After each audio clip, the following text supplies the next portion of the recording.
Hallelujah. ಇಲ್ಲಿ ವಾಕ್ಯದಲ್ಲಿ ನಾವು ಗಮನಿಸ್ತೇವೆ, ಆಕೆಯು ಒಂದು ಮಗುವನ್ನು ಅಳೆಯುವಳು, ನೀನು ಆತನಿಗೆ ಯೇಸು ಎಂದು ಹೆಸರಿಡಬೇಕು, ಯಾಕೆಂದರೆ ಆತನೇ ತನ್ನ ಜನರನ್ನು ಪಾಪಗಳಿಂದ ಬಿಡಿಸಿ ಕಾಯುವವನು ಎಂಬುದಾಗಿ. ಚೆನ್ನಾಗಿ ಅರ್ಥ ಮಾಡಿಕೊಳ್ರಿ, ಗಮನ ಇಟ್ಟು ಕೇಳಿಸ್ಕೊಳ್ರಿ. ಯೇಸು ಯಾರಾಗಿದ್ದಾರೆ, ಯೇಸು ಯಾವುದಕ್ಕಾಗಿ ಇಲ್ಲಿ ಬಂದಿದ್ದಾರೆ, ಯೇಸು ಬಂದ ಉದ್ದೇಶ ಏನು, ಅಥವಾ ಯೇಸುವಿನ ಬಳಿಯಲ್ಲಿ ಬಂದವರಿಗೆ ಏನೆಲ್ಲ ಉಂಟು ಅನ್ನತಕ್ಕಂಥ ಸಂಗತಿಯನ್ನ ನಾವು ಅರಿತುಕೊಳ್ಳಿಕ್ಕೆ ಹೋಗ್ತಾ ಇದ್ದೇವೆ. ಯಾಕಂದ್ರೆ ಯಾರೋ ಹೇಳಿದ್ರು ಏನೋ ಆಯಿತು ಎಂಬುದಾಗಿ ವಿಶ್ವಾಸ ಮಾಡುವುದಲ್ಲ, ನಾವು ಅನುಭವದಲ್ಲಿ ಯೇಸುವಿನ ಮೇಲೆ ವಿಶ್ವಾಸವನ್ನು ಇಡಬೇಕು ಪ್ರಿಯರೇ. ಇಲ್ಲಿ ವಾಕ್ಯ ಹೇಳ್ತದೆ, ಒಬ್ಬ ಕನ್ಯೆ ಅಂದ್ರೆ ಪರಿಶುದ್ಧವಾದ ಕನ್ಯೆ ಒಂದು ಮಗುವನ್ನ ಅಡಿಯುತ್ತಾಳೆ. ಆಕೆ ಗಂಡು ಮಗು ಅಡಿಯುವಾಗ ಆ ಮಗುವಿಗೆ ಏನಂತ ಹೆಸರಿಡಬೇಕು ಹೇಳ್ರಿ ಎಲ್ಲಾರು ಗಟ್ಟಿಯಾಗಿ, ಏನಂತ ಹೆಸರಿಡಬೇಕು? ಏನಂತ? ಅದು ಬಿಟ್ಟು ಬೇರೆ ಹೆಸರಿಡಂಗಿಲ್ಲ. ಇವತ್ತು ನಮ್ಮ ತಂದೆ ತಾಯಿಗೆ 3 ಜನ ಮಕ್ಕಳು, ಆದ್ರೆ ಮಕ್ಕಳು ಹುಟ್ಟುವಾಗ ಯಾರು ಕೂಡ ಬಂದು ದೂತರು ನಮ್ಮ ಅಪ್ಪ ಅಮ್ಮಂಗೆ ಹೇಳಲಿಲ್ಲ, ನಿನ್ಗೊಂದು ಹೆಣ್ಣು ಮಗು ಆಗ್ತದೆ ಇಂಥದ್ದೇ ಹೆಸರಿಡಬೇಕು, ಒಂದು ಗಂಡು ಮಗು ಆಗ್ತದೆ ಇಂಥದ್ದೇ ಹೆಸರಿಡ್ಬೇಕಂತ ಹೇಳಿಲ್ಲ. ಆದ್ರೆ ಮರಿಯಳು ಗರ್ಭವತಿ ಆಗುವಾಗ ದೇವದೂತರು ಬಂದು ಹೇಳ್ತಾರೆ, ಇಗೋ ನಿನಗೆ ಹೊಟ್ಟೆಯಲ್ಲಿ ಹುಟ್ಟುವ ಮಗುವಿಗೆ ಇದೇ ಹೆಸರನ್ನ ಇಡಬೇಕು ಎಂಬುದಾಗಿ. ಹಲ್ಲೆಲೂಯಾ. ಯೇಸು ಅನ್ನತಕ್ಕಂಥ ಹೆಸರು ರಕ್ಷಿಸುವಂತದ್ದು ಪ್ರಿಯರೇ, ಕಾಯುವಂತದ್ದು. ಅಲ್ಲೇ ವಾಕ್ಯ ಹೇಳ್ತದೆ, ಆತನು ಏನ್ ಮಾಡ್ತಾನ, ಗಂಡು ಮಗು ಬೆಳೆದು ಎಲ್ಲ ತನ್ನ ಜನರನ್ನ ರಕ್ಷಿಸಲ್ಪಡುವನು. ಹಲ್ಲೆಲೂಯಾ. ಅದ್ರಲ್ಲಿ ಏನಂತ ಬರ್ತಿದೆ? ಕಾಯುವನು ಎಂಬುದಾಗಿ. ಫಸ್ಟ್ ಸ್ವಲ್ಪ ಮತ್ತೊಂದ್ಸರಿ ಓದ್ರಿ ಆ ವಚನವನ್ನ.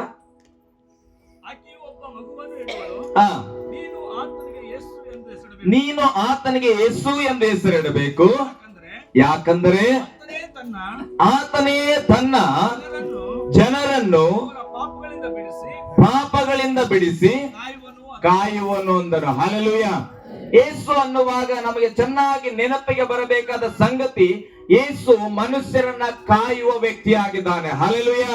ಯೇಸು ತನ್ನ ಜನರನ್ನ ಕಾಯುವಂತ ಸರ್ವಶಕ್ತನಾದಂತ ದೇವರಾಗಿದ್ದಾನೆ. ಯೇಸು ಬಂದಿದ್ದಿಲ್ಲಿ ಯಾವುದೋ ಒಂದು ಜನಾಂಗವನ್ನ ಪ್ರತ್ಯೇಕಪಡಿಸಿ ಅಥವಾ ಯಾವುದೋ ಒಂದು ಕ್ಯಾಟಗರಿಯನ್ನ ಮಾಡಿ ಯಾವುದೋ ಒಂದು ಸಂಘವನ್ನ ಕಟ್ಟಿ ನಾವೇ ಮೆಜಾರಿಟಿ ಇದ್ದೇವೆ ಅಂತ ಹೇಳಲಿಕ್ಕೆ ಬರಲಿಲ್ಲ.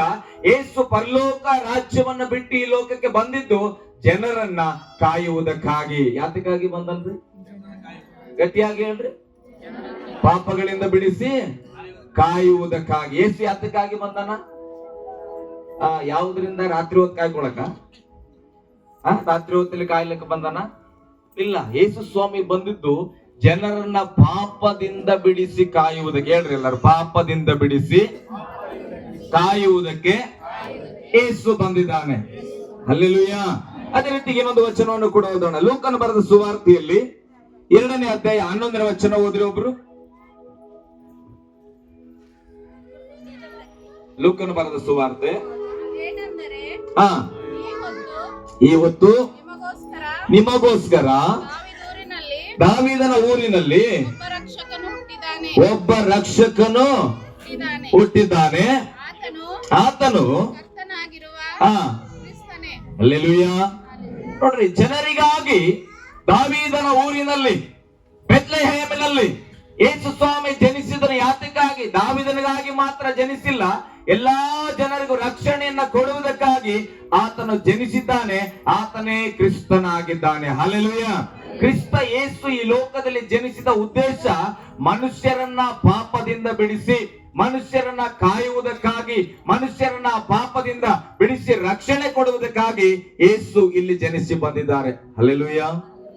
ಕೆಲವರಿಗೆ ಅನಿಸ್ತಾ ಇರ್ಬೋದು, ಪಾಪಿಗಳಿಗಾಗಿ ಯೇಸು ಬಂದ್ರೆ ನಾನು ಯಾಕಪ್ಪ ಯೇಸುವನ್ನ ವಿಶ್ವಾಸ ಮಾಡಬೇಕು, ನಾನು ಯಾಕೆ ಯೇಸು ಬಳಿಯಲ್ಲಿ ಬರಬೇಕು, ನಾನೇನ್ ಪಾಪ ಮಾಡಿದ್ದೇನೆ? ಹಲ್ಲೆಲೂಯಾ. ಯಾರಾದ್ರೂ ಒಂದು ಪಾಪ ಮಾಡದವ್ರು ಇಲ್ಲಿದ್ರೆ ಕೈ ಮೇಲೆ ಮಾಡ್ತೀರಾ? ನಾನು ಪಾಪನೇ ಮಾಡಿಲ್ಲ, ನಾನು ಸುಳ್ಳೇ ಹೇಳಿಲ್ಲ. ಹಲ್ಲೆಲೂಯಾ. ಹೇಳದವರು ಇರಬಹುದು ಪ್ರಿಯರೇ, ಪಾಪ ಮಾಡದವ್ರು ಇರಬಹುದು. ಆದ್ರೆ ಸತ್ಯವೇದ ಹೇಳುತ್ತದೆ, ಒಬ್ಬ ಮನುಷ್ಯನು ತಾಯಿಯ ಗರ್ಭದಲ್ಲಿ ಹುಟ್ಟುವಾಗಲೇ ಪಾಪಿ. ಅದಕ್ಕೆ ದಾವೀದನು ಹೇಳ್ತಾನೆ, ನಾನು ತಾಯಿಯ ಗರ್ಭದಲ್ಲಿ ಜನಿಸುವುದಕ್ಕಿಂತ ಮುಂಚೆ ಪಾಪದಲ್ಲೇ ನಾನು ಏನಾಗಿದ್ದೇನೆ? ಹುಟ್ಟಿದ್ದೇನೆ. ಹಲ್ಲೆಲೂಯಾ. ಮನುಷ್ಯನ ಪ್ರತಿಯೊಬ್ಬನು ಹುಟ್ಟುವಾಗಲೇ ಪಾಪಿಯಾಗಿ ಹುಟ್ಟುತ್ತಾ ಇದ್ದಾನೆ. ಅರೆ ಏನಪ್ಪ ಮೈಸೂರಿಂದ ಬಂದು ಪಾಸ್ಟರ್ ಹೀಗೆ ಹೇಳ್ತಾರ, ಹುಟ್ಟಿದ ಮಗು ಏನ್ ಪಾಪ ಮಾಡಿದೆ?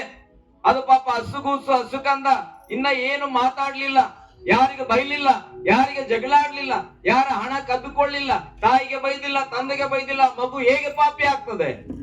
ಸತ್ಯವೇದದಲ್ಲಿ ಒಂದು ಸಂಗತಿ ಇದೆ. ಆದಿಕಾಂಡ ಪುಸ್ತಕವನ್ನು ಓದುವಾಗ ಪ್ರಾರಂಭದಲ್ಲಿ ದೇವರು ಏನ್ ಮಾಡಿದ್ರು? ಇಡೀ ಲೋಕವನ್ನೆಲ್ಲ ಬಾಯಿ ಮಾತಿನಿಂದ ಉಂಟು ಮಾಡಿ, ಮನುಷ್ಯನನ್ನ ತನ್ನ ಕರಗಳಿಂದ ಉಂಟು ಮಾಡಿ, ಆ ಮನುಷ್ಯನಿಗೆ ಶ್ವಾಸವನ್ನು ಊದಿ ಆ ಮನುಷ್ಯನನ್ನ ಬದುಕುವ ಪ್ರಾಣಿಯನ್ನಾಗಿ ಮಾಡಿದನು. ಹಲ್ಲೆಲೂಯಾ. ಆತನ ಹೆಸರು ಆದಾಮನು. ಆದಾಮನು ಒಬ್ಬಂಟಿಗನಾಗಿ ಇರಬಾರದು. ಏನ್ ಮಾಡ್ಬೇಕು? ಆದಾಮನಿಗೆ ಸರಿಯಾದ ಸಹಕಾರಿಯನ್ನ ಕೊಡಬೇಕೆಂಬುದಾಗಿ ಅವಳನ್ನು ಉತ್ಪತ್ತಿ ಮಾಡಿ ಏನ್ ಮಾಡಿದ್ರು? ಅವನ ಒಂದು ಸಂಸಾರವಾಗಿ ಮಾಡಿದನು. ಹಲ್ಲೆಲೂಯಾ. ಒಂದು ಕುಟುಂಬವಾಗಿ ಮಾಡಿದನು. ಆ ಆದಾಮನಿಗೆ ದೇವರು ಹೇಳ್ತಾನ ಏನಂತ? ನೋಡಪ್ಪ, ಈ ಭೂಮಿಯಲ್ಲಿ, ಈ ಏದೇನ್ ತೋಟದಲ್ಲಿ ತಿನ್ನುವುದಕ್ಕೆ ಎಲ್ಲಾ ಆಹಾರ ಪದಾರ್ಥಗಳನ್ನು ಉಂಟು ಮಾಡಿದ್ದೇನೆ, ಅದೆಲ್ಲವನ್ನ ನೀನು ತಿನ್ನಬಹುದು, ಆದ್ರೆ ಒಂದೇ ಒಂದು ಹಣ್ಣನ್ನ ಮಾತ್ರ ತಿನ್ನಬೇಡ. ಹಲ್ಲೆಲೂಯಾ. ಗಮನಿಸ್ರಿ, ಈ ಕಥೆಯನ್ನ ನೀವು ಸರಿಯಾಗಿ ಅರ್ಥ ಮಾಡ್ಕೊಳ್ಳಿಲ್ಲ ಅಂದ್ರೆ ನಿಜವಾದ ರಕ್ಷಕನ ಬಗ್ಗೆ ನಿಮಗೆ ಅರ್ಥ ಆಗಲ್ಲ. ದೇವರು ಮನುಷ್ಯನನ್ನ ಉಂಟು ಮಾಡಿದಾಗ ಮನುಷ್ಯನಿಗೆ ಬೇಕಾದದ್ದು ಎಲ್ಲವನ್ನು ಉಂಟು ಮಾಡಿದನು. ಪ್ರೇರೆ, ಹಣ್ಣು ಹಂಪಳುಗಳು, ಆಹಾರ ಧಾನ್ಯಗಳು ಎಲ್ಲವನ್ನ ಕೊಟ್ಟನು. ಯಾವುದೇ ಕೊರತೆ ಇಲ್ಲ ಮನುಷ್ಯನಿಗೆ. ಮನುಷ್ಯನ ಏನ್ ಮಾಡ್ಬೇಕು? ಬೇಕಾದದನ್ನ ತೆಗೆದುಕೊಂಡು ತಿನ್ಬೇಕು, ಆರಾಮಾಗಿ ಸಂಗಾತಿಯಾಗಿ ಕೊಟ್ಟಂತ ಅವನ ಜೊತೆಲಿ ಜಿಂದಗಿ ನಡೆಸಬೇಕು. ಆದ್ರೆ ಈ ಮನುಷ್ಯನು ಈ ರೀತಿಯಾಗಿ ಮಾಡ್ತಾ ಇರುವಾಗ ಆ ಸ್ತ್ರೀಗೆ ಏನಾಯ್ತು? ಸರ್ಪದ ರೂಪದಲ್ಲಿ ಸೈತಾನನು ಬಂದು ವಂಚಿಸ್ತಾನ. ಏನಂತ ವಂಚಿಸ್ತಾನ? ಏನಮ್ಮ, ದೇವ್ರು ಆ ಏದೇನ್ ತೋಟದ ಮಧ್ಯದಲ್ಲಿ ಇರತಕ್ಕಂಥ ಹಣ್ಣನ್ನ ತಿನ್ಬೇಡ ಅಂತ ಹೇಳನೇನು ಅಂತ ಕೇಳ್ತಾನ. ಸೈತಾನನು ಹೇಗೆ ವಂಚಿಸ್ತಾನ? ತಿನ್ನು ಅಂತ ಹೇಳಿರೋದ್ರ ಬಗ್ಗೆ ಕೇಳಲ್ಲ, ತಿನ್ಬೇಡ ಅಂತ ಹೇಳನೇನು ಅದ್ರ ಬಗ್ಗೆ ಕೇಳ್ತಾನ. ಹೌದು ಅಂತ ಹೇಳಿದಾಗ ಆ ಸೈತಾನನು ಹೇಳ್ತಾನೆ, ನೀನ ಆ ಹಣ್ಣನ್ನ ತಿನ್ಬಿಟ್ರೆ ನೀನು ಕೂಡ ದೇವರಂತೆ ಆಗ್ಬಿಡ್ತಿ ಅಂತ ಹೇಳುವಾಗ ಆ ಸ್ತ್ರೀ ಆತನ ಮಾತಿಗೆ ವಶನಾಗಿ ಆಕೆ ಅದನ್ನ ನೋಡ್ಲಿಕ್ಕೆ ರಮ್ಯವಾಗಿದೆ, ತಿನ್ಲಿಕ್ಕೆ ಸುಂದರವಾಗಿದೆ ಅಂತ ಹೇಳಿ ತೆಗೆದುಕೊಂಡು ಏನ್ ಮಾಡಿದಳು?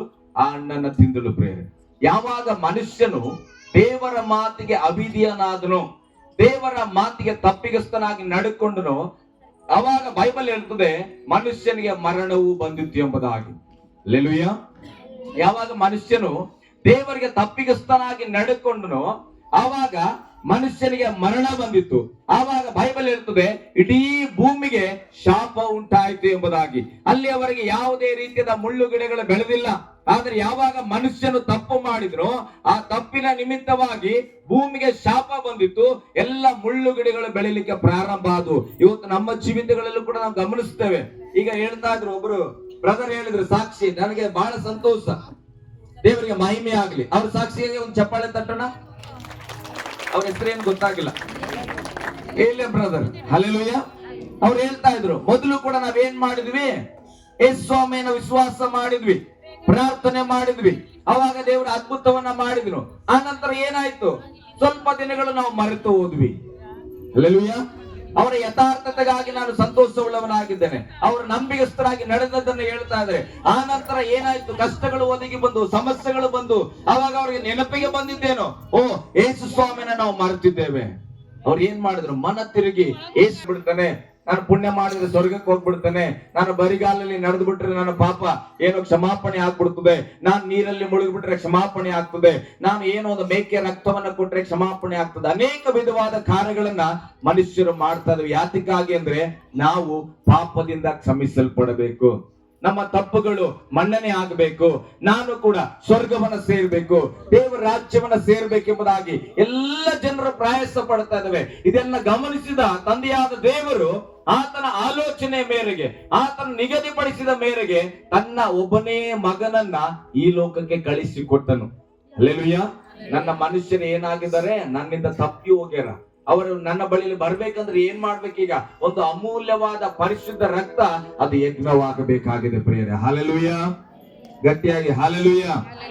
ಹಾಗಾದ್ರೆ ವಾಕ್ಯದ ಪ್ರಕಾರ ನಾವು ಹುಟ್ಟಿದಾಗಿನಿಂದಲೇ ಪಾಪಿಗಳಾಗಿದ್ದೇವೆ. ಹಾಗಾದ್ರೆ ನಮ್ಮೆಲ್ಲರಿಗೂ ಕೂಡ ಪಾಪದ ಕ್ಷಮಾಪಣೆ ಬೇಕು, ಪಾಪದಿಂದ ಬಿಡುಗಡೆ ಬೇಕು.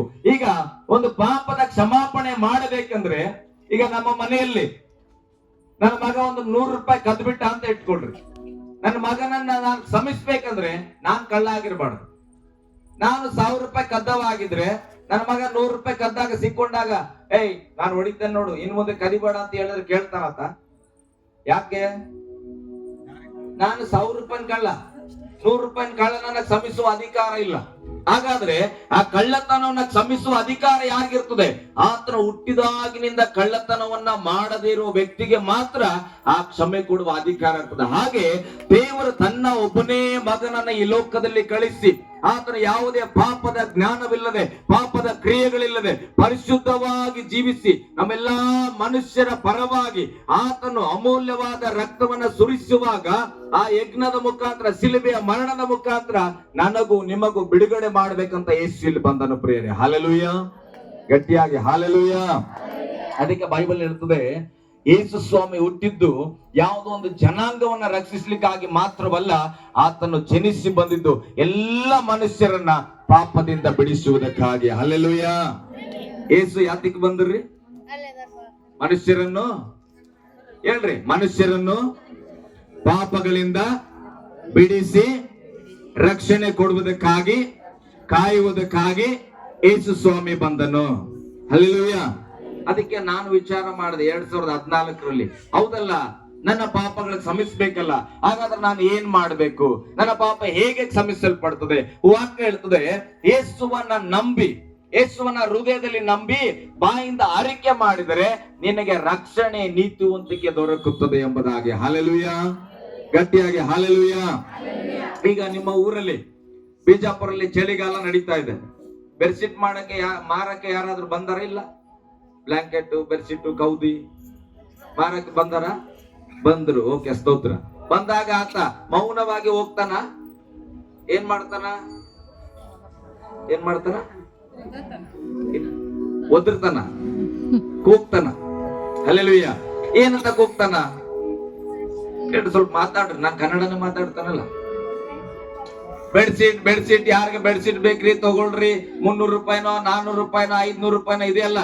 ಚಳಿಗಾಲ ರೀ, ಓದ್ಕೊಂಡ್ರೆ ನಿಮ್ಗೆ ಸೆಕೆ ಆಗ್ತದ್ರಿ, ಆರಾಮಾಗಿರ್ತದ್ರಿ, ಚೆನ್ನಾಗಿರ್ತದ್ರಿ, ತೆಗೆದುಕೊಳ್ರಿ ಅಂತ ಸಾರ್ ಕೊಡ್ತಾ ಹೋಗ್ತಾ ಇರ್ತಾನ ಅಲ್ಲ. ನಿಮ್ಮೆಲ್ಲರ ಕಿವಿಗೆ ಬೀಳ್ತದೆ ಇಲ್ಲ? ಓಕೆ, ಆಯ್ತು. ಈಗ ಆತ ಸಾರ್ತಾ ಇದ್ದಾನೆ, ಒಬ್ಬ ಬೆಡ್ಶೀಟ್ ಮಾರೋನು. ಈಗ ಚಳಿಗಾಲ ಇದೆ ರೀ, ಬೆಡ್ಶೀಟ್ ತೆಗೆದುಕೊಳ್ರಿ, ಇದು ಕಾಟನ್ ಇಂದ ಮಾಡಿದ್ದು, ಇದನ್ನ ಓದ್ಕೊಂಡ್ರೆ ಸ್ವಲ್ಪ ಕೂಡ ಚಳಿ ಆಗಲ್ಲ, ಸುಖವಾದ ನಿದ್ರೆ ಬರ್ತದೆ ಅಂತ ಹೇಳಿ ಆತನ ಎಲ್ಲ ಅಡ್ವರ್ಟೈಸ್ಮೆಂಟ್ ಮಾಡ್ಕೊಂಡು ಹೋಗ್ತಾ ಇರ್ತಾನ. ಹೋಗುವಾಗ ನಿಮ್ಮೆಲ್ಲರ ಕಿವಿಗೂ ಆ ಕೂಗು ಬೀಳ್ತಾ ಇರ್ತದೆ. ಹಲ್ಲೆಲೂಯಾ.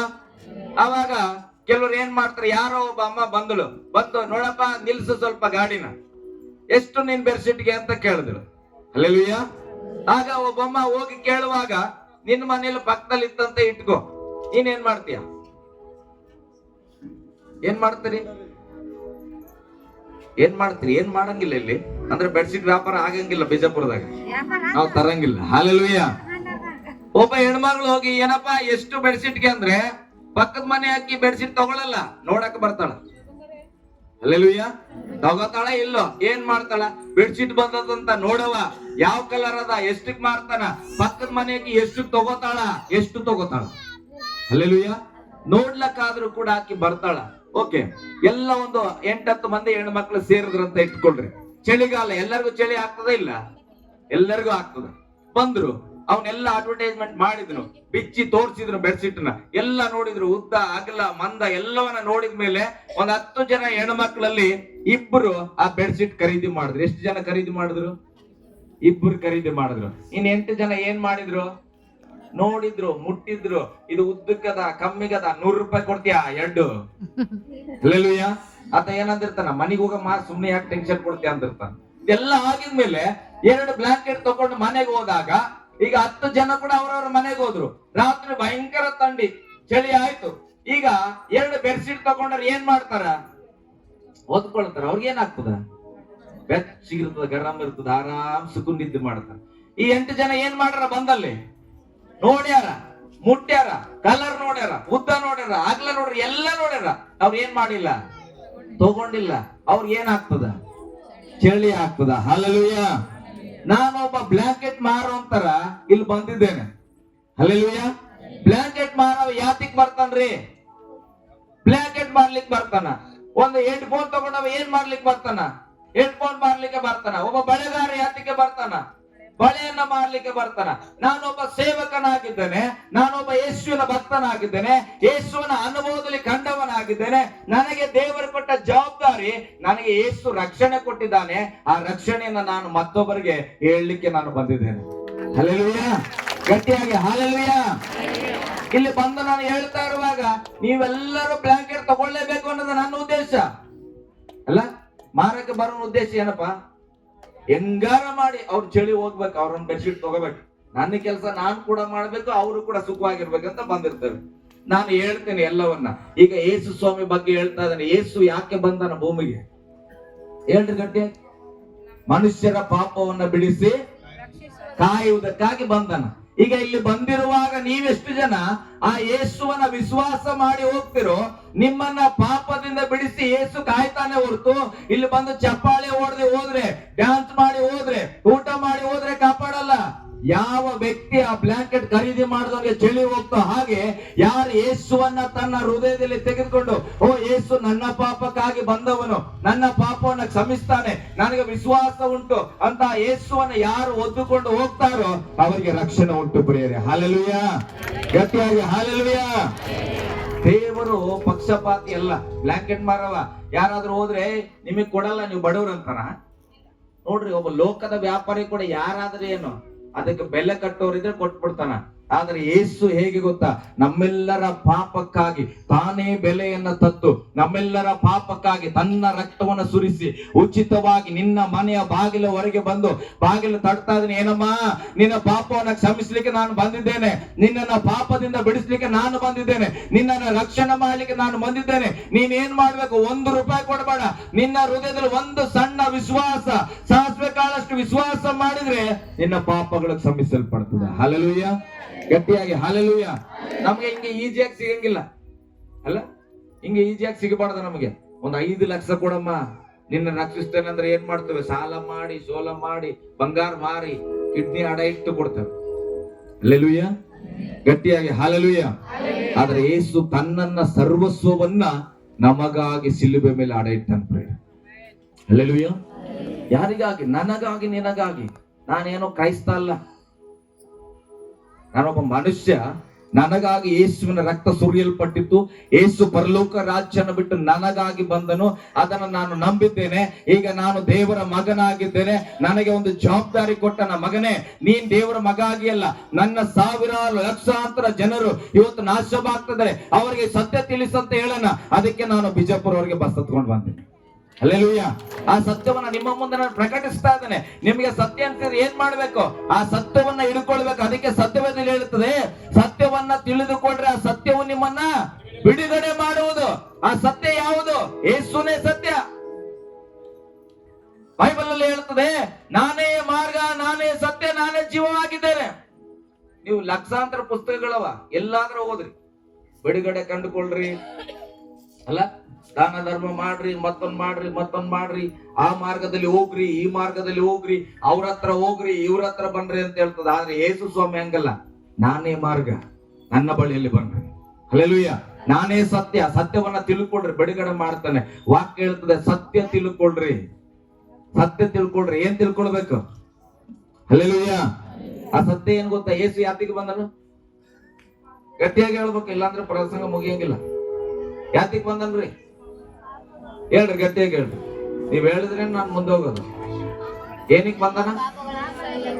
ಮನುಷ್ಯರ, ಕ್ರೈಸ್ತರನ, ಕ್ರಿಶ್ಚಿಯನ್ದವ್ರನ್ನ, ಅಮೆರಿಕದವ್ರನ್ನ ಅಲ್ಲ. ಯಾತಕ್ಕೆ, ಯಾರಿಗಾಗಿ ಬಂದನ?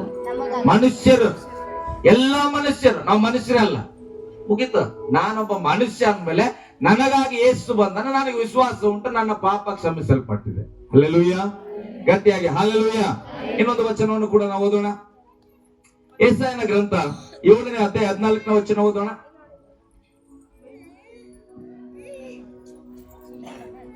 ಯೆಶಾಯನ ಪ್ರವಾದನ ಗ್ರಂಥ 7ನೇ ಅಧ್ಯಾಯ 14ನೇ ವಚನ.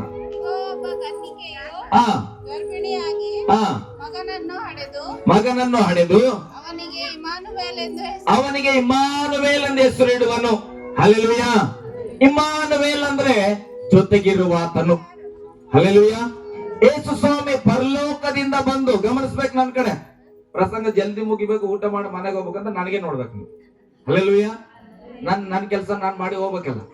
ಕೇಳ್ರಿ ಇಲ್ಲಿ, ದೇವರ ಅಲ್ಲಿಂದ ಪರಲೋಕದಿಂದ ತನ್ನ ಒಬ್ಬನೇ ಮಗನನ್ನ ನಿನಗಾಗಿ ಕಳಿಸಿ ನಿನ್ನನ್ನ ಪಾಪದಿಂದ ಬಿಡಿಸಿ ಕಾಯುವುದಕ್ಕೂ ನಿನ್ನನ್ನ ರಕ್ಷಣೆ ಮಾಡುವುದಕ್ಕೂ. ರಕ್ಷಣೆ ಮಾಡಿದ್ಮೇಲೆ ಕೆಲವರು ಹೆಂಗ ಮಾಡ್ತಾರೆ, ಈಗ ರಸ್ತೆಯಲ್ಲಿ ಹೋಗ್ತಾ ಇರ್ತವೆ, ಒಂದು ಬಸ್ ಬರ್ತಾ ಇತ್ತು, ಯಾರೋ ಒಬ್ಬನನ್ನ ಡಿಕ್ಕಿ ಹೊಡಿಲಿಕ್ಕೆ ಹೋಗ್ತಾ ಇತ್ತು, ನೀನ್ ನೋಡ್ದೆ, ಏನ್ ಮಾಡ್ತೀಯ, ಅಕಸ್ಮಾತ್ ಕೈ ಹಿಡಿದು ಎಳೆದು ಬಿಡ್ತೀಯ, ಬಾಮ ಈ ಕಡೆ, ಗೊತ್ತಾಗಲ್ಲ ಬಸ್ ಬರ್ತಾ ಇತ್ತು ಅಂತ. ಕಾಪಾಡಿಯ ಇಲ್ಲ ನೀನೀಗ, ಕಾಪಾಡದೆ. ಆಮೇಲೆ ಏನ್ ಮಾಡ್ತೀಯ, ನೀನ್ ಮನೆಗೆ ಹೋಗಮ್ಮ ಅಂತ ಹೇಳಿ ನೀನ್ ಮನೆಗೆ ಬರ್ತೀಯ, ನಿನ್ ಮನೆಗೆ ಕರ್ಕೊಂಡ್ ಮಾಡ್ತೀಯ. ಏಸು ಹಂಗಿಲ್ಲ. ಹಲ್ಲೆಲೂಯಾ. ರಕ್ಷಣೆ ಮಾಡಿದ್ಮೇಲೆ ಹೋಗ್, ನೀನ್ ಇಷ್ಟ ಬಂದಾಗ ನೀನ್ ಬದುಕನ್ನಲ್ಲ. ಯೇಸು ಸ್ವಾಮಿ ನಿನ್ನನ್ನ ಪಾಪದಿಂದ ಬಿಡಿಸಿದ ಮೇಲೆ ದೇವರ ವಾಕ್ಯ ಹೇಳ್ತದೆ, ಆ ಪಾಪವನ್ನ ಮಾಡದಂತೆ ನಿನ್ನ ಮತ್ತೆ ಕಾಯುವಾತನು, ನಿನ್ನನ್ನ ರಕ್ಷಣೆ ಮಾಡುವಾತನು. ಮತ್ತೆ ಬೈಬಲ್ ಹೇಳ್ತದೆ, ಯುಗದ ಸಮಾಪ್ತಿಯವರೆಗೂ ನಿನ್ನ ಜೊತೆಗೆ ಆತನು ಇರುವವನಾಗಿದ್ದಾನೆ. ಹಲ್ಲೆಲೂಯಾ. ಮನುಷ್ಯರ ಹಾಗೆ ಅವತ್ತು ಕಾಪಾಡಿ ನೀನು ಹೋಗಿ ಹೆಂಗಾರು ಬದುಕು ಅಂತ ಹೇಳಲ್ಲ. ಯೇಸು ನಿನ್ನ ಸಂಗಡ ಇದ್ದು ನಿನ್ನ ಉಸಿರಿರುವವರೆಗೂ, ಈ ಸಾರಿರವನ್ನ ಬಿಟ್ಟು ನೀನು ಹೋದ ಮೇಲೂ ಕೂಡ ನಿನ್ನ ಜೊತೆಲಿ ಇರುವುದಕ್ಕಾಗಿ ಯೇಸು ಸಿದ್ಧವಾಗಿದ್ದಾನೆ. ಹಲ್ಲೆಲೂಯಾ. ಗಟ್ಟಿಯಾಗಿ ಹಲ್ಲೆಲೂಯಾ. ನಮ್ಮ ಊರಲ್ಲಿ ಹೇಳ್ಬಿಟ್ರು, ಯೇಸು ನಾನು ವಿಶ್ವಾಸ ಮಾಡುವಾಗ, ಇವ್ರನ್ನ ಯಾರು ಕಾಪಾಡ್ತಾರ ನೋಡವ, ಇವ್ರನ್ನ ಯಾರು ನಡೆಸ್ತಾರ ನೋಡುವ. 12 ವರ್ಷದ ಹಿಂದೆ ಅವಾಗ ನಮ್ಗೆ ಭಯ ಆಗ್ಬಿಡ್ತು, ಯಪ್ಪ ಎಲ್ಲ ಬಿಟ್ಬಿಟ್ರೆ ನಾವು ಸ್ತೋತ್ರ ಅಂತ ಹೇಳಿ ವಾಕ್ಯವನ್ನ ಗಟ್ಟಿಯಾಗಿ ಇಟ್ಕೊಂಡು ಇವತ್ತು ನಾನು ಹೇಳ್ತಾರೆ ಗಟ್ಟಿಯಾಗಿ ಹಲ್ಲೆಲೂಯಾ. ವಿಶ್ವಾಸ ನಾವು ಮಾಡಿದ್ರೆ ದೇವರು ಕಡೆಯವರೆಗೂ ಕೂಡ ನಮ್ಮನ್ನ ನಡೆಸುವನಾಗಿದ್ದಾನೆ. ಇನ್ನೊಂದೆರಡು ವಚನಗಳನ್ನು ಕೂಡ ನಾನು ನಿಮ್ಗೆ ಪರಿಚಯ ಮಾಡಿಸ್ತೇನೆ. ಓಕೆ, ಲೂಕ 19:10. ಯೇಸು ಬಂದ ಉದ್ದೇಶ ಅರ್ಥಕೊಳ್ರಿ. ವಿಶ್ವಾಸ ಇಲ್ಲದೆ ನಾವು ಯೇಸುವನ್ನು ಹಿಂಬಾಲಿಸಬಾರದು. ನಂಬಿಕೆ ಇಲ್ಲದೆ ದೇವರನ್ನ ಮೆಚ್ಚಿಸುವುದು ಅಸಾಧ್ಯ. ಹಾಗಾಗಿ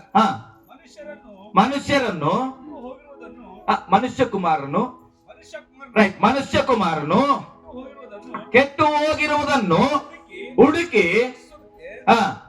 ಹಲ್ಲೆಲೂಯಾ. ಯೇಸು ಸ್ವಾಮಿ ಯಾಕೆ ಬಂದನು? ನನಗೆ ಹೇಳಿದ್ರು ನಮ್ಮೂರರು, ಯೇಸುವಿಂದ ಹೋಗ್ತಾ ಹೋಗಿ ನಿನ್ ಲೈಫ್ ಹಾಳಾಗ್ಬಿಡ್ತು. ಹಲ್ಲೆಲೂಯಾ. ನಿನ್ ಲೈಫ್ ಚಿತ್ರಾನ್ನ ಲಾಟ್ರಿ ಹೊಡಿತದ, ಹೋಗ, ಯಾರು ಬರಲ್ಲ, ನಿನ್ನಿಂದ ಹೋಗು, ನೀನ್ ಒಬ್ಬಂಟಿ ಆಗ್ಬಿಡ್ತಿ ಅಂತ. ಆದ್ರೆ ಸತ್ಯವೇದ ಹೇಳುತ್ತದೆ, ಯೇಸು ಸ್ವಾಮಿ ಬಂದಿದ್ದು ಒಳ್ಳೆಯವ್ರನ್ನ ಹಿಡ್ಕೊಂಡು ಕೆಡ್ಸಕ್ಕಲ್ಲ, ಕೆಟ್ಟು ಹೋಗಿರೋರ್ನ ಹುಡುಕಿ ರಕ್ಷಿಸುವುದಕ್ಕೆ ಯೇಸು ಬಂದನಂತ. ಹಲ್ಲೆಲೂಯಾ. ಗಟ್ಟಿಯಾಗಿ ಹಲ್ಲೆಲೂಯಾ. ಯಾವ್ದಾದ್ರು ಮನುಷ್ಯ ಯಾರ ಹತ್ರ ಬರ್ತಾನ ಗೊತ್ತಾ? ಒಳ್ಳೆ ವ್ಯಕ್ತಿ ಆಗಿದ್ರೆ, ಒಳ್ಳೆ ಹಣವಂತನಾಗಿದ್ರೆ, ಒಳ್ಳೆ ಗುಣವಂತನಾಗಿದ್ರೆ ಆತನ ಬಳಿಯಲ್ಲಿ ಬರ್ತಾನ. ಆದ್ರೆ ನನ್ನ ಯೇಸು ಹಾಗೆಲ್ಲ, ಕೆಟ್ಟು ಹೋಗಿರುವ ಜನರನ್ನೇ ಹುಡುಕಿ ಅವರನ್ನ ರಕ್ಷಿಸಿ ಒಳ್ಳೆ ಮಾರ್ಗದಲ್ಲಿ ನಡೆಸಲಿಕ್ಕಾಗಿ ಯೇಸು ಸ್ವಾಮಿ ಪರಲೋಕ ರಾಜ್ಯವನ್ನ ತ್ಯಜಿಸಿ ಇಲ್ಲಿ ಬಂದಾನ. ಹಲ್ಲೆಲೂಯಾ. ಗಟ್ಟಿಯಾಗಿ ಹಲ್ಲೆಲೂಯಾ. ಅರ್ಥ ಆಗ್ತಿದ್ದೇನೆ ಯೇಸು ಯಾಕೆ ಬಂದನಂತ? ನಮ್ಮನ್ನು ಕೆಡಿಸ್ಲಿಕ್ಕೆ ಯೇಸು ಬಂದಿಲ್ಲ, ಕೆಟ್ಟು ಹೋಗಿರೋ ನಮ್ಮನ್ನ ಒಳ್ಳೆ ಮಾರ್ಗದಲ್ಲಿ ನಡೆಸಲಿಕ್ಕೆ ಯೇಸು ಬಂದನ. ಎಷ್ಟು ಒಳ್ಳೆ ದೇವರಲ್ಲ ಆತನ. ಹಲ್ಲೆಲೂಯಾ. ಇನ್ನೊಂದೆರಡು ವಚನಗಳನ್ನು ಕೂಡ ನಾವು ಓದೋಣ. ಯೋಹಾನ ಬರೆದ ಸುವಾರ್ತೆ 3ನೇ ಅಧ್ಯಾಯ 16ನೇ ವಚನ. ಎಲ್ಲರಿಗೂ ಪರಿಚಯ ಇರತಕ್ಕಂಥ ವಚನಗಳು. ಲೋಕದ ಮೇಲೆ ಎಷ್ಟೋ ಪ್ರೀತಿಯನ್ನ ಇಟ್ಟು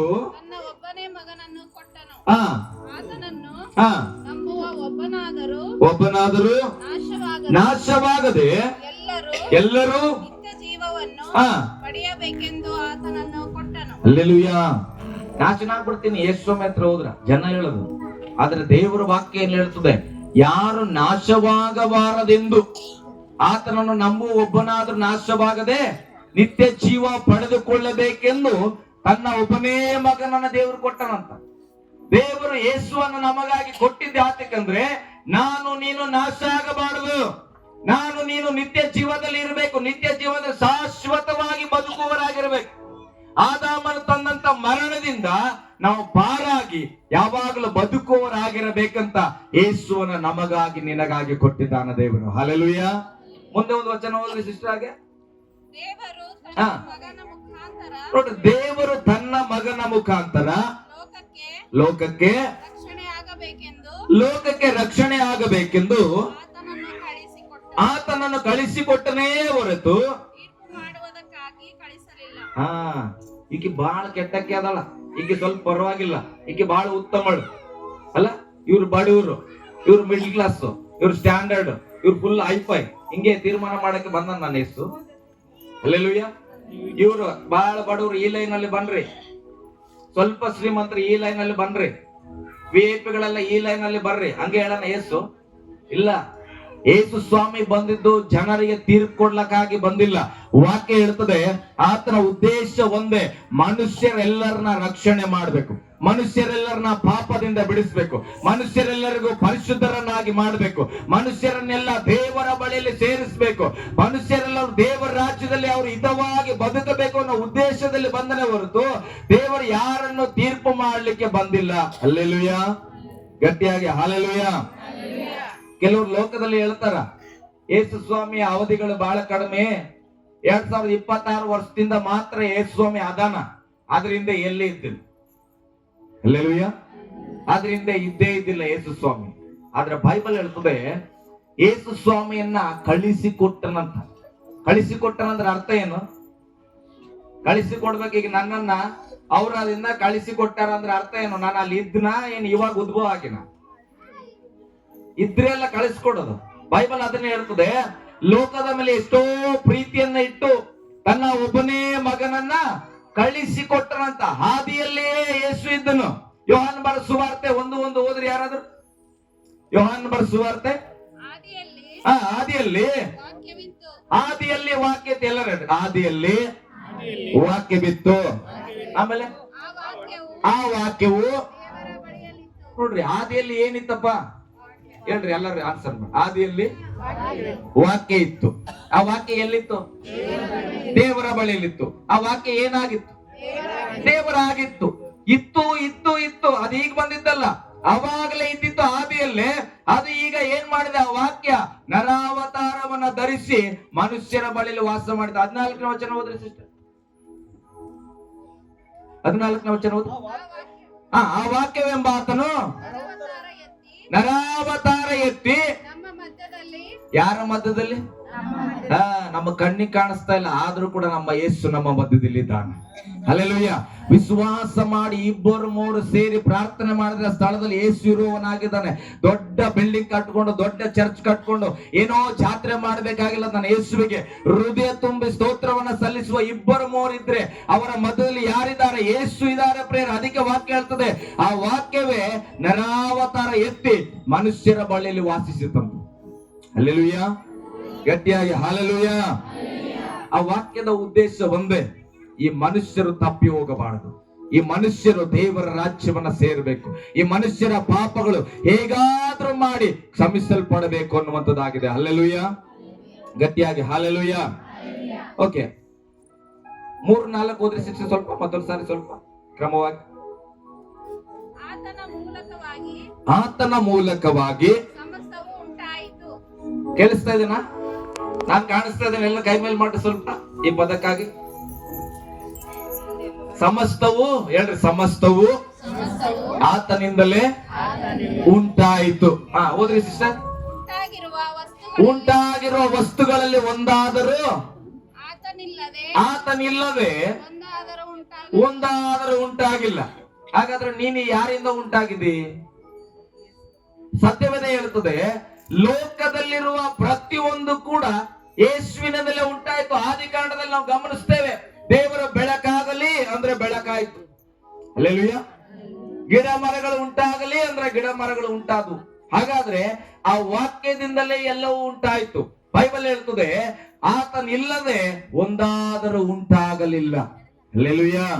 ಹಾಗಾದ್ರೆ ನಾನು ನೀನು ತಾಯಿಯ ಗರ್ಭದಲ್ಲಿ ಉಂಟಾಗುವುದಕ್ಕೆ ಕಾರಣವೇ ಯೇಸು ಕರ್ತನಾಗಿದ್ದಾನೆ. ಆ ವಾಕ್ಯವಾಗಿದೆ. ನಾವು ಅಂದುಕೊಳ್ತಾ ಇದ್ದೇವೆ ಇವತ್ತು ನಾನು ಯೇಸು ಸ್ವಾಮಿ ಹತ್ರ ಬಂದಿನಿ. ಇಲ್ಲ ಪ್ರೇರೆ, ಅನಾದಿ ಕಾಲದಲ್ಲಿ ಭೂಮಿಗೆ ಅಸ್ಥಿವಾರ ಹಾಕುವುದಕ್ಕಿಂತ ಮುಂಚಿತವಾಗಿ ಯೇಸು ನನ್ನನ್ನ ನಿನ್ನನ್ನ ಕಂಡಂತ ದೇವರಾಗಿದ್ದಾನೆ. ಹಲ್ಲೆಲೂಯಾ, ಗಟ್ಟಿಯಾಗಿ ಹಲ್ಲೆಲೂಯಾ ಹೇಳ್ರಿ. ನಾನು ದೇವರ ಸೃಷ್ಟಿಯಾಗಿದ್ದೇನೆ. ಗಟ್ಟಿಯಾಗಿ ದೇವರ ಸೃಷ್ಟಿಯಾಗಿದ್ದೇನೆ. ಅದಕ್ಕೆ ನಾನು ಇಲ್ಲಿ ಬಂದಿರೋದು. ಬೈಬಲ್ ಹೇಳ್ತಾ, ಶ್ವಾಸ ಇರುವುದೆಲ್ಲವೂ ಕರ್ತನನ್ನ ಸ್ತುತಿ ಮಾಡಲಿ. ಒಂದು ವಚನ ಇನ್ನೊಂದು ವಚನ ಮುಂದೆ ಓದೋಣ. ಹಾಗೆ ನಾನು ಮುಗಿಸ್ತೇನೆ ಬೇಗ. ಯೋಹಾನ 14:6 ಓದ್ರಿ ಸ್ವಲ್ಪ. ಯೋಹಾನ 14:6.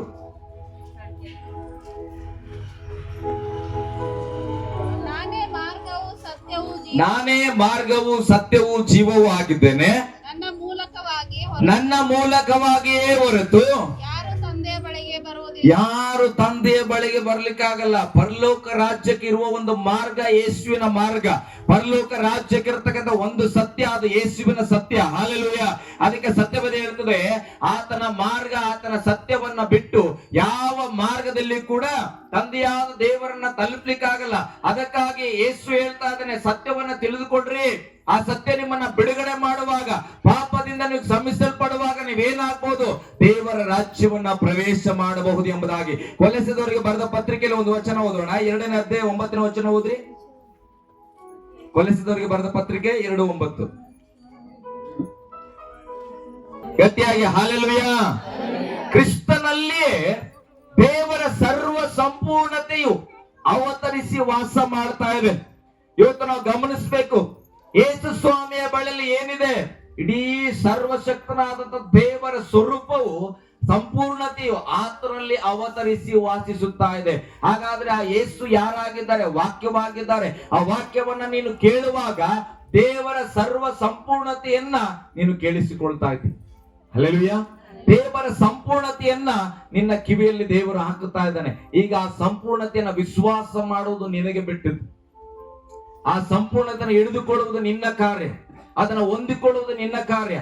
ಬೈಬಲ್ ನಲ್ಲಿ ವಾಕ್ಯ ಹೇಳ್ತೇವೆ, ಯೋಹಾನ ಬರೆದ ಸುವಾರ್ತೆಯಲ್ಲಿ ಆತನಿಲ್ಲದೆ ಒಂದು ಉಂಟಾಗಲಿಲ್ಲ. ಸ್ವಲ್ಪ ಮುಂದೆ ಹೋದ್ರೆ ಹಾಗೆ,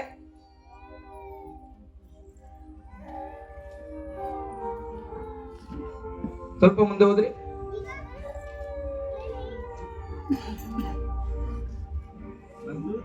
ಉಂಟಾಗಲಿಲ್ಲ. 4ನೇ ವಚನ ಓದ್ರಿ. ಆತನಲ್ಲಿ ಜೀವವಿತ್ತು. ನೋಡ್ರಿ, ಆತನಲ್ಲಿ ಜೀವ ಇದ್ದಿತು, ಆ ಜೀವವು ಮನುಷ್ಯರಿಗೆ ಏನಾಗಿತ್ರಿ? ಯಾರಿಗೆ? ಕ್ರೈಸ್ತರಿಗೆ, ಅಮೆರಿಕದವ್ರಿಗೆ. ಹಂಗದ ಬೈಬಲ್ನಾಗ ಏನಂತದ? ಬೈಬಲ್ನಾಗ ಆತನಲ್ಲಿ ಏನಿತ್ತು? ಆ ವಾಕ್ಯದಲ್ಲಿ ಜೀವ ಇದ್ದಿತ್ತು. ಬೈಬಲ್ ಹೇಳ್ತದೆ, ಆ ಜೀವವು ಯಾರಿಗೆ ಬೆಳಕಾಗಿತ್ತು? ಮನುಷ್ಯರಿಗೆ ಬೆಳಕಾಗಿತ್ತಿಲ್ಲ. ಮನುಷ್ಯರು ಯಾರ್ಯಾರಿದ್ರು ಒಂದು ಆಮೇಲೆ ಹೇಳ್ರಿ. ಯಾಕೋ ಸ್ವಲ್ಪ ಮನುಷ್ಯರು ಇದ್ದಂಗಿಲ್ಲ. ಎಲ್ಲರೂ ಮನುಷ್ಯರಿದ್ರು ಒಂದು ಆಮೇಲೆ ಹೇಳ್ರಿ. ಮನುಷ್ಯರಿಗೆ ಬೆಳಕಾಗಿತ್ತಂದ್ರೆ ಇದು ನನಗ್ ಬೆಳಕಾಗದನೇ ಇಲ್ಲ. ಮನುಷ್ಯರಿಗೆ ಬೆಳಕಾಗಿತ್ತಂದ್ರೆ ನಾನು ಮನುಷ್ಯ, ನನಗೆ ಬೆಳಕಾಗಿದೆ, ಅದಕ್ಕೆ ನಾನು ಆ ಬೆಳಕನ್ನ ಧರಿಸಿಕೊಂಡಿದ್ದೇನೆ. ಹಲ್ಲೆಲೂಯಾ. ಗಟ್ಟಿಯಾಗಿ ಹಲ್ಲೆಲೂಯಾ. ಸತ್ಯವೇದ ಎಲ್ಲೂ ಕೂಡ ಒಂದು ಜನಾಂಗಕ್ಕಾಗಿ ಯೇಸು ಅಂತ ಬರ್ದಿಲ್ಲ. ಕರ್ರಿಗಿರೋರ್ಗೆ, ಬೆಳ್ಳಗಿರೋರ್ಗೆ, ಉದ್ದಕ್ಕಿರೋರ್ಗೆ, ಶ್ರೀಮಂತರಿಗೆ, ಬಡವರಿಗೆ, ನೋ, ಆ ರೀತಿಯಾಗಿ ಎಲ್ಲೂ ಬರ್ದಿಲ್ಲ. ಬೈಬಲ್ ಹೇಳ್ತದೆ, ಆತನಲ್ಲಿ ಜೀವ ಇತ್ತು, ಆ ಜೀವವು ಮನುಷ್ಯರೆಲ್ಲರಿಗೂ ಬೆಳಕಾಗಿತ್ತು. ಹಲ್ಲೆಲೂಯಾ.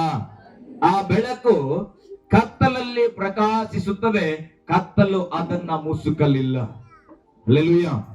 ಇವತ್ತು ನನ್ನ ನಿನ್ನ ಜೀವಿತದಲ್ಲಿ ಕತ್ತಲಿದ್ದಿರಬಹುದು ಪ್ರಿಯರೇ, ನಿನ್ನ ಜೀವಿತದಲ್ಲಿ ಕಷ್ಟ ಇದ್ದಿರಬಹುದು, ಸಮಸ್ಯೆಗಳಿದ್ದಿರಬಹುದು. ಇಲ್ಲಿ ವಾಕ್ಯ ಹೇಳ್ತಾ ಇದೆ, ಸತ್ಯ ದೇವರು ಹೇಳ್ತಾ ಇದ್ದಾನೆ, ಈಗೋ ಆ ವಾಕ್ಯದಲ್ಲಿ ಬೆಳಕಿದೆ. ಆ ಬೆಳಕು ಮನುಷ್ಯರಿಗಾಗಿ ಬಂದದ್ದು. ಆ ಬೆಳಕನ್ನ ಧರಿಸಿಕೊಳ್ಳುವುದಾದ್ರೆ ಆ ಬೆಳಕು ಕತ್ತಲನ್ನ ಇಲ್ಲದಂತಾಗಿ ಅದು ಮಾಡುವಂತದಾಗಿದೆ ಎಂಬುದಾಗಿ. ಹಲ್ಲೆಲೂಯಾ. ಇವತ್ತು ನಾನು ಹೇಳ್ತೇನೆ, ನೀನು ಮನಸ್ಸು ಮಾಡಿ, ನನಗೂ ಆ ಬೆಳಕು ಬೇಕಪ್ಪ, ಆ ಪಾಪದಿಂದ ನನಗೂ ಬಿಡುಗಡೆ ಬೇಕು, ಇಂತಹ ಒಂದು ರಕ್ಷಣೆ ನನಗೂ ಬೇಕು, ನನಗಾಗಿ ಯೇಸು ಬಂದನು ಎಂಬುದಾಗಿ ವಿಶ್ವಾಸ ಮಾಡುವುದಾದ್ರೆ ನಿನ್ನ ಪಾಪಗಳು ಅಳಿಸಲ್ಪಟ್ಟು ನಿನ್ನನ್ನ ದೇವರು ನೂತನ ಸೃಷ್ಟಿಯಾಗಿ ಮಾಡ್ಲಿಕ್ಕಿದ್ದಾನ. ಹಲ್ಲೆಲೂಯಾ. ಗಟ್ಟಿಯಾಗಿ ಹಲ್ಲೆಲೂಯಾ. ನಾವೆಲ್ಲರೂ ಎದ್ದು ನಿಂತ್ಕೊಂಡ ಪ್ರೇರೆ ಇದ್ದ ಸ್ಥಳದಲ್ಲಿ ನಾವೆಲ್ಲರೂ